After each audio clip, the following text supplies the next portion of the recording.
कंदकोट मां अवां खे ख़बर ॾींदा हलूं। नज़ीर अहमद सूमरो जी रिपोर्ट मुताबिक़ कश्मीर जे गुलरानी मज़ारी ऐं भुट्टो बिरादरीअ जे माण्हुनि तारीख़ रक़म करे छॾी।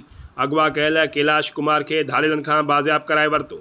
म्याणी बडाणी थाणे जे हद बडाणी शहर में अणॼातल हथियारबंदनि हिंदू वापारी कैलाश कुमार के हथियारनि जे ज़ोर ते कार समेत अगवा करे कचे तरफ़ फरार थी रहिया हुआ त इहा ख़बर सॼे इलाइक़े में पइजी वई त इलाइक़े वासियुनि शहर उन्हनि जो पीछो कयो, जंहिंजे नतीजे में गुलरानी मज़ारी बिरादरी ऐं धाड़ेलनि विच में ॿिन्ही तरफ़नि खां सख़्तु फायरिंग थी।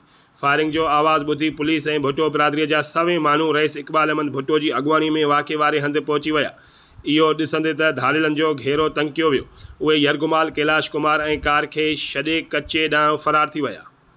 पुलिस जी वॾी नफ़री कचे तरफ़ रवानी थी वई आहे। धाड़ेलनि जी ॻोल्हा लाइ आख़िरी इतलाह ताईं का बि गिरफ़्तारी अमल में न अची सघी आहे।